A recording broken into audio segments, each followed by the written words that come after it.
Don't you worry, Mrs. Householder. We will have him back in one piece. Couple of pieces. He might not come back ever. He's burning in hell. Well, first and foremost, how did we end up here? How did Ohio politics get so toxic that Larry Householder felt compelled to kidnap Santa? To answer this question, we've compiled a panel of some of the top Ohio political experts in the country and in Ohio.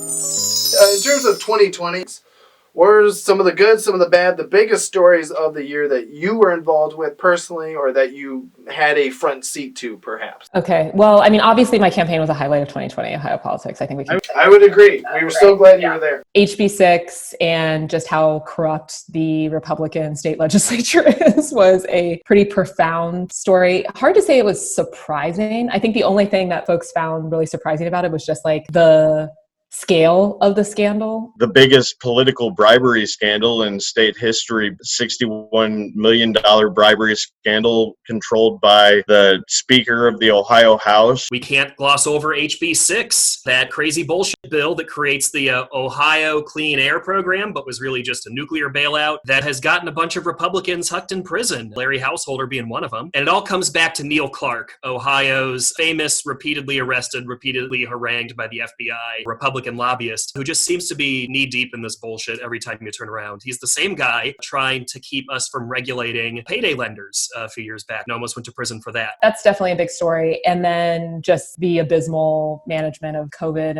and DeWine trying to like maintain that one-party rule by also appealing to folks who seem to not only have no respect for the rule of law, also no respect for their own health or the public safety. You had 1,000 people show up at the Capitol opposed to masks, and all of them were armed.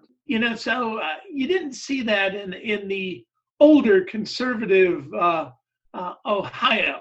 But the new group, right, anti-mask and pro-Trump and opposed the Black Lives Matter movement, it's a different type. But one of the most interesting political developments in Ohio has been how out of step the Republican executive has been with the Republican legislature. There's a lot of infighting right now between the governor and the legislature, especially over safety protocols, of all things, in the middle of a pandemic. And then more recently, we had Senate Bill 27, which is heading to DeWine's desk. It is a fetal remains disposal requirement bill. So the Republicans forced that through during lame duck, as they are wont to do with their more heinous abortion restrictions. And it is just making Ohio even more hostile to women and women's health care. We've had everything from what was going on in Ohio politics anyway with stand your ground laws and abortion bills and kind of this far right agenda that the legislature has that's kind of out of step with a lot of people across the state. Majority of public opinion is against them on these issues. And then the coronavirus pandemic came along and just threw everything into chaos. So the big thing that we do at the Ohio Capital Journal is tell the stories of everyday Ohioans. So you had Ohioans dealing with furloughs, loss of work, unpaid bills, sickness and disease, food insecurity, child care problems. I mean, it just goes on and on, the issues that they were dealing with that we were reporting on. And then in the state house, you have Republicans working against the governor on everything from COVID safety protocols to his ability to issue health directives. And then you also have the huge protests against the injustice of our justice system. And then you have the election news. The fact that Ohio is insanely gerrymandered for one-party rule. And so for the fifth election cycle in a row, for instance, Ohio congressional districts, not one seat changed hands. The election was just more securely giving Republicans that one-party majoritarian control. It's been a pretty wild year for the news. How would people know Larry Householder, and what should they know him from? So Larry Householder might be familiar to some people because he is a recent Speaker of the Ohio House. He was luckily replaced, even though he's still a member of the House. Interesting that he's a member of the House because he is currently in prison waiting trial for being a deeply corrupt son of a bitch, which came forward mostly through the passage process of HB6.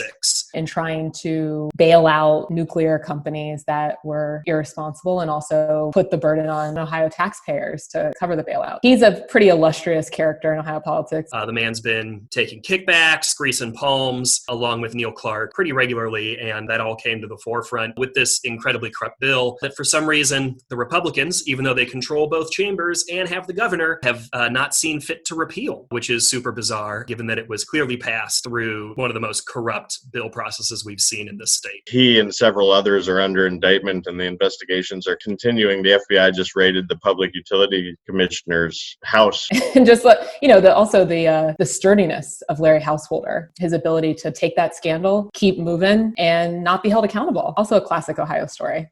One of the ways that people would have originally known Larry Householder was when he was Speaker of the House for the first time back in the early aughts there. And he was wrapped into another political scandal and ended up resigning his seat. Now, he worked his way back to the speakership and back to power. And then he reemerges in the last half decade and becomes Speaker again. But the one thing they should note about Larry Householder, not only is he involved in the largest bribery scandal in the history of the Buckeye State, but Mr. Householder's commercials are classics. Essentially, he was out by a giant basket, literally saying pull, and then shooting a TV with a shotgun to convey the message that this is the new Ohio, which is like the old Wild West. Why do you think Larry would kidnap Santa? Why would he do something like this? How do you see this playing out? I mean, I guess there is a chance that perhaps Larry Householder was jealous of Santa. Well, Larry is known for not wearing a mask and kind of leading that effort in the State House and the anti-COVID program. And he's also known for his Second Amendment commercials with him shooting televisions and whatnot. So I have to assume Larry Householder has kidnapped Santa for two reasons. One, to stop him from giving out masks to people for Christmas for basic COVID safety, and perhaps also to make sure that Santa starts giving out Glocks. Because Larry Householder kidnapped Santa the same reason bank robbers rob banks. Santa's got the jack. Santa's got the loot. What Householder knows is money. That's what's keeping him out of jail at this moment, by holding Santa hostage. Honestly, I'd have to wager that Larry Householder, being the stupid man that he is, Larry Householder is a very dim, unintelligent human being. Honest to God believes that coal winds up in people's stockings because coal comes from Santa Claus. And now that his nuclear bailout scheme has been put on the racks, the man thinks that we're going back to coal. He thinks that it's magicked up by elves up in the North Pole, probably why he believes in stupid bullshit like clean coal. I wager that's why he's kidnapped Santa Claus. Do you think Santa's going to make it out of this thing alive? I have faith in Santa. I have a lot of faith in Santa. And First Energy, Larry Householder, all these guys, they're willing to do a lot of things, but are they really going to want Santa blood on their hands? Wow. Morgan, that's the quote of the night. Thank you so much. Santa blood on their hands. You can't stop me, Irvine! Every second I grow stronger, I'm sucking the life out of Santa Claus as we speak.